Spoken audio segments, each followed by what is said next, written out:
Hello बच्चों, मैं श्वेता वर्मा भाषा ज्ञान के चैनल में आपका स्वागत करती हूँ। अगर अभी तक आपने चैनल को सब्सक्राइब नहीं किया है, तो कृपया चैनल को सब्सक्राइब कीजिएगा और बेल आइकन को प्रेस कीजिएगा, जिससे आपको आगे की वीडियो की नोटिफिकेशन समय पर मिलती रहे। बच्चों, आज का हमारा हिंदी का बहुत ही महत्वपूर्ण विषय है वर्ण और मात्राएं, अल्फाबेट्स एंड वोवल मार्क्स। यह हिंदी का बहुत ही महत्वपूर्ण विषय है, जिसे लेकर बच्चों में कई भ्रांति उत्पन्न होती हैं। अगर आप इस वीडियो को शुरू से लेकर अंत तक देखेंगे, तो आपको यह विषय अच्छे से समझ में आ जाएगा। वर्ण देखिए क्या होता है। क्या आप जानते हैं कि बोलते समय हमारे मुख से निकली ध्वनियों से ही भाषा बनती है और ध्वनियों का लिखित रूप वर्ण कहलाता है। वर्ण भाषा की सबसे छोटी इकाई है। इसके टुकड़े नहीं किए जा सकते।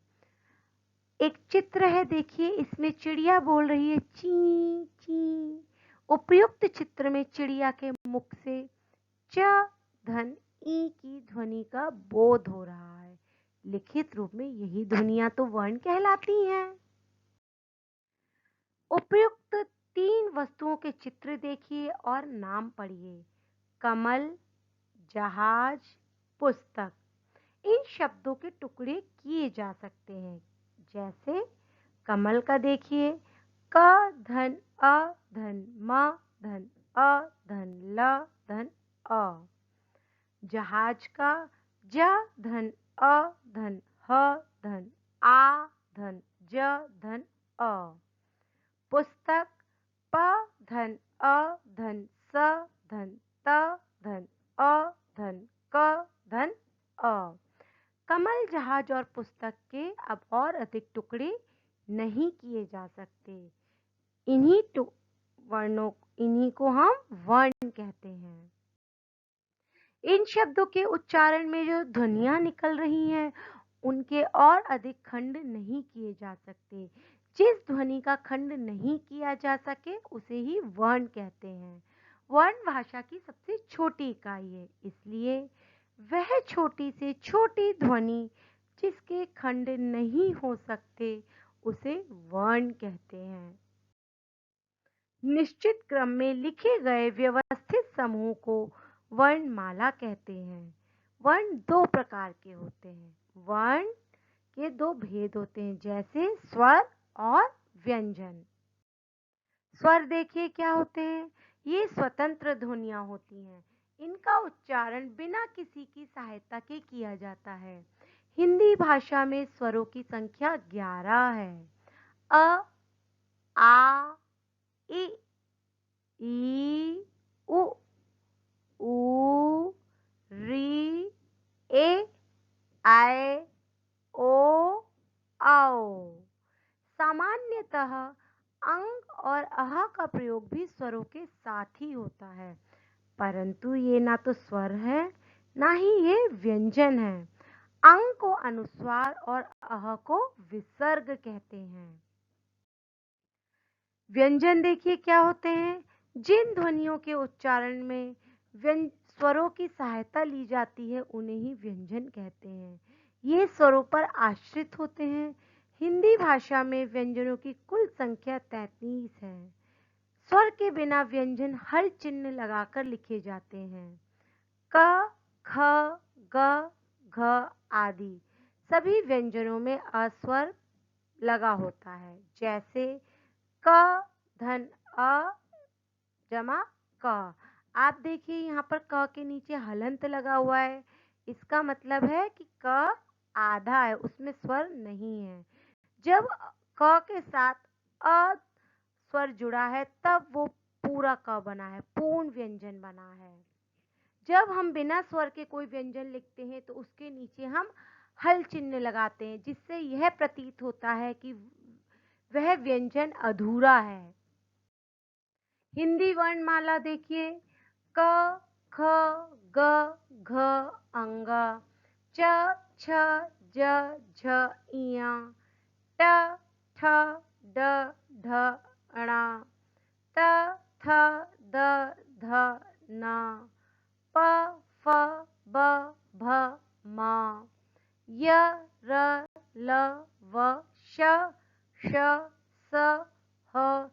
छ, त्र, ज्ञ, श्र।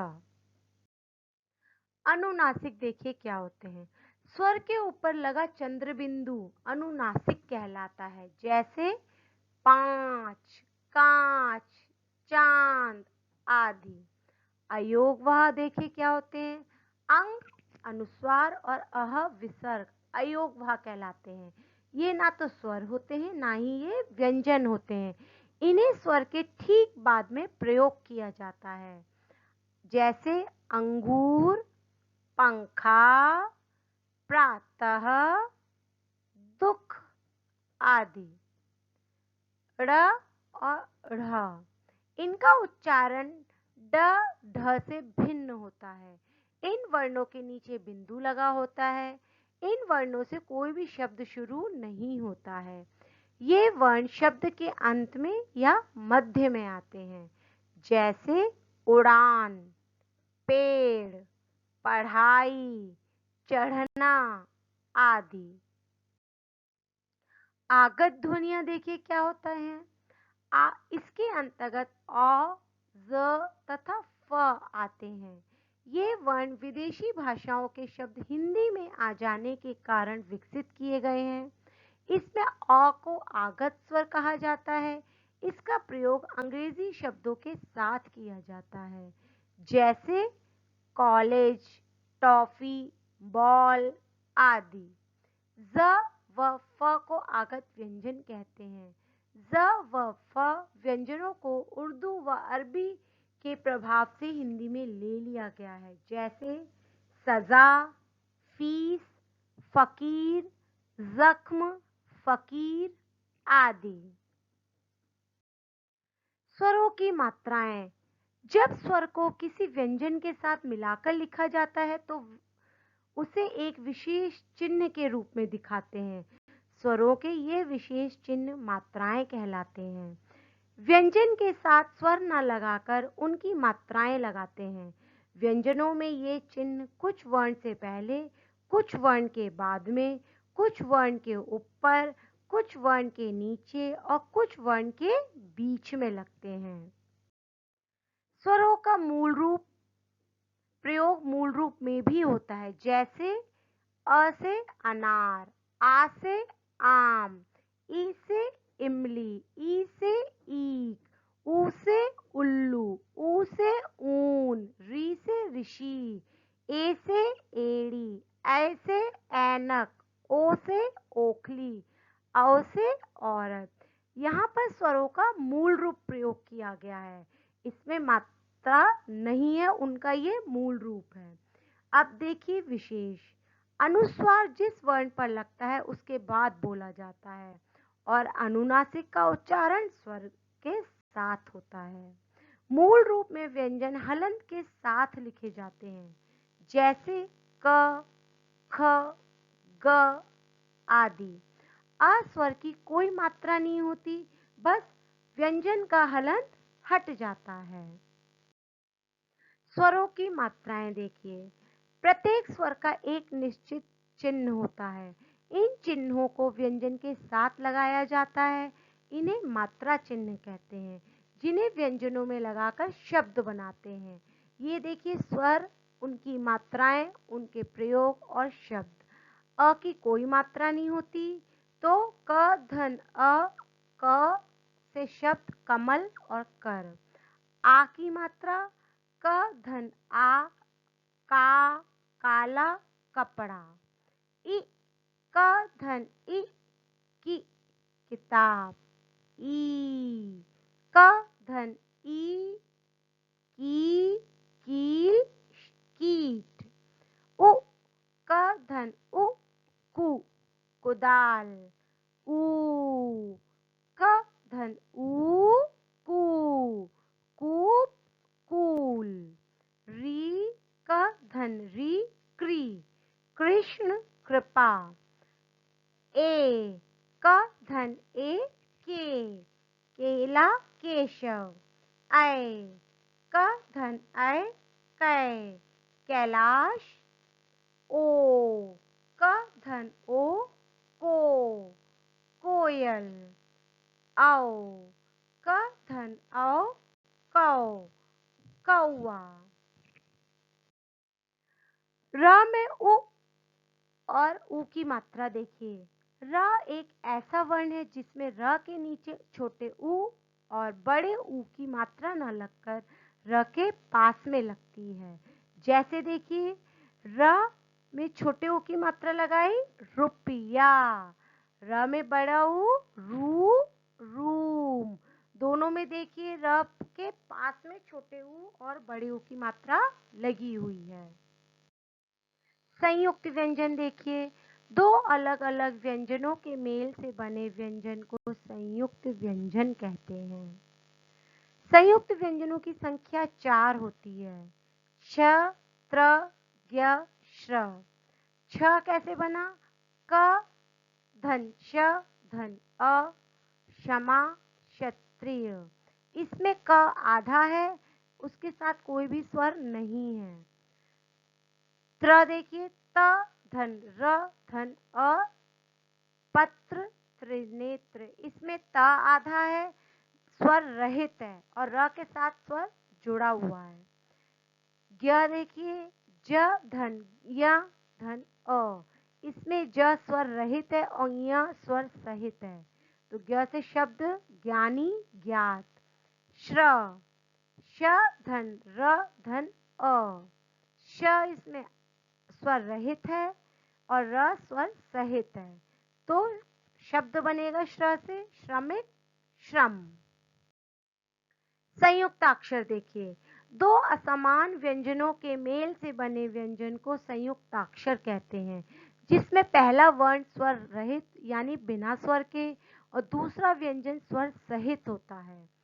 पहला व्यंजन स्वर रहित होता है, इसलिए उसके नीचे हल चिन्ह का प्रयोग किया जाता है। स्वर रहित व्यंजन हमेशा आधा होता है। अब देखिए उदाहरण के लिए कुछ शब्द। स धन त, आधा स और त से शब्द बना अस्त, मस्त। ऐसे ही आधा च और छ से अच्छा, लच्छा। आधा प य, प्यारी, प्यास। आधा क य, क्यारी, क्योंकि। आधा क ख, मक्खन, मक्खी। ये सभी संयुक्ताक्षर हैं, जिसमें पहला व्यंजन स्वर रहित है यानी स्वर के बिना और दूसरा व्यंजन स्वर सहित है यानी स्वर के साथ है। द्वित्व व्यंजन देखिए, इसमें दो समान व्यंजनों के मेल से बने व्यंजन को द्वित्व व्यंजन कहते हैं। इसमें भी पहला व्यंजन स्वर रहित होता है और दूसरा स्वर सहित होता है, लेकिन दोनों व्यंजन समान होते हैं, एक ही व्यंजन होते हैं। इसमें पहला व्यंजन स्वर रहित होता है, इसलिए इसके नीचे हलन का प्रयोग किया जाता है। स्वर रहित व्यंजन हमेशा आधा होता है। उदाहरण के लिए देखिए, आधा स, लस्सी, रस्सी। आधा च, बच्चा, कच्चा। आधा न, अन्न, गन्ना। आधा क, चक्का, मक्का। आधा त, छत्ता, गत्ता। तो ये द्वित्व व्यंजन है, जिसमें एक ही व्यंजन दो बार प्रयोग किया गया, लेकिन पहला व्यंजन आधा है और दूसरा व्यंजन पूरा है। खड़ी पाई हटाकर लिखना। अब देखिए, खड़ी पाई हटाकर हमारे 22 वर्ण लिखे जाते हैं, जिनकी खड़ी पाई हट जाती है। झ, ञ, ड़, त, थ, ध, न, प, ब, भ, म, य, ल, व, श, श, स। वर्ण खड़ी पाई हटाकर लिखे जाते हैं। ये 22 वर्ण हैं, जैसे मच्छर, सच्चा, पत्थर, चप्पल आदि। तो जब हम खड़ी पाई वाले व्यंजनों को आधा लिखते हैं तो उनकी खड़ी पाई को हटा देते हैं। मच्छर, म धन अ धन च धन छ धन अ धन र धन अ। सच्चा, स धन अ धन च धन छ धन अ। पत्थर, प धन अ धन त धन ध धन अ धन र धन अ। चप्पल, च धन अ धन प धन प धन अ धन ल धन अ। घुंडी हटाकर लिखना। यह दो ही व्यंजन होते हैं, क और फ। वर्ण घुंडी हटाकर लिखे जाते हैं। इनकी संख्या 2 होती है। जब हम इन्हें आधा लिखते हैं तो इनकी घुंडी हट जाती है, जैसे वक्त, रफ्तार, शक्ति, हफ्ता आदि। वक्त व धन अ धन क धन त धन अ। रफ्तार र धन अ धन फ धन त धन अ। शक्ति श धन अ धन क धन त धन ई। हफ्ता ह धन अ धन फ धन त धन अ। हलंत चिन्ह लगाकर लिखना। ड़ छ ट ढ ड ढ ठ द ह।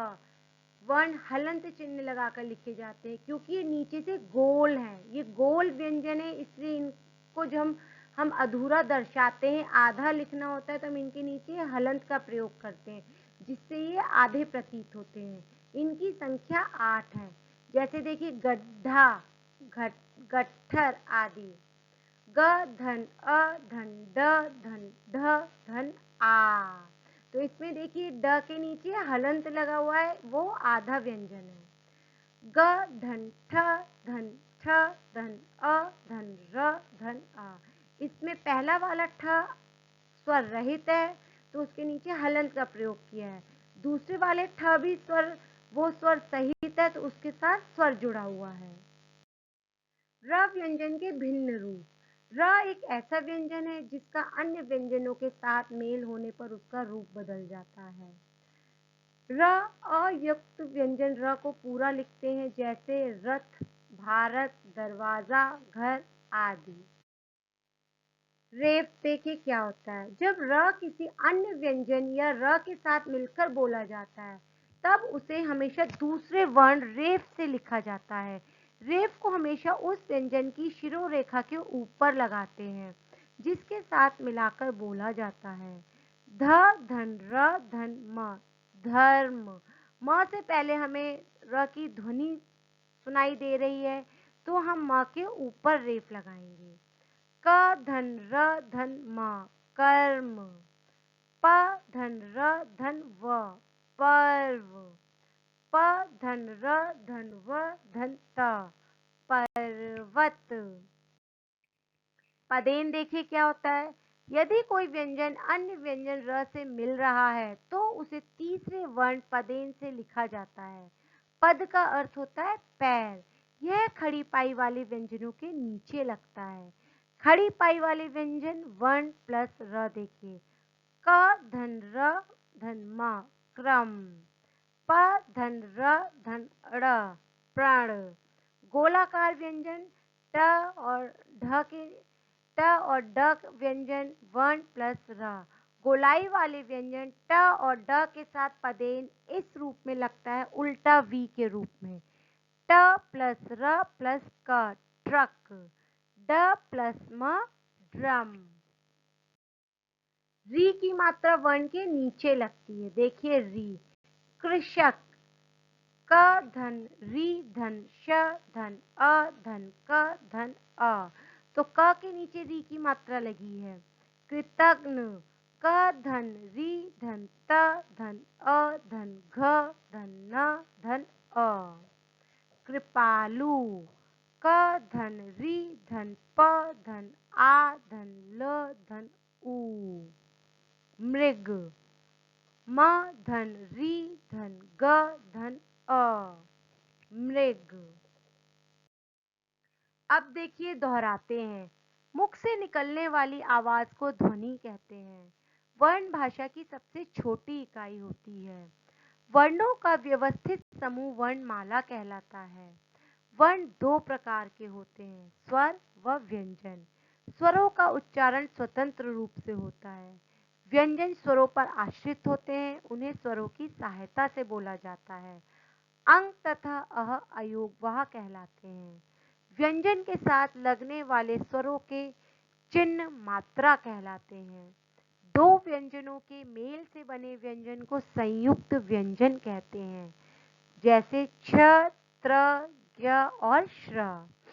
दो अलग अलग व्यंजनों के मेल से बने व्यंजन को संयुक्ताक्षर कहते हैं, जिसमें पहला व्यंजन स्वर रहित और दूसरा व्यंजन स्वर सहित होता है। दो समान व्यंजनों के मेल से बने व्यंजन को द्वित्व व्यंजन कहते हैं, जिसमें पहला व्यंजन स्वर रहित और दूसरा व्यंजन स्वर सहित होता है। तो बच्चों, उम्मीद करती हूँ कि आपको वर्ण और मात्राएं पाठ अच्छे से समझ में आ गया होगा। इसकी आप अवश्य पुनरावृत्ति कीजिएगा तो आपको अच्छे से समझ में आएगा। धन्यवाद बच्चों, और कृपया चैनल को लाइक, शेयर व सब्सक्राइब करना ना भूलिएगा। धन्यवाद।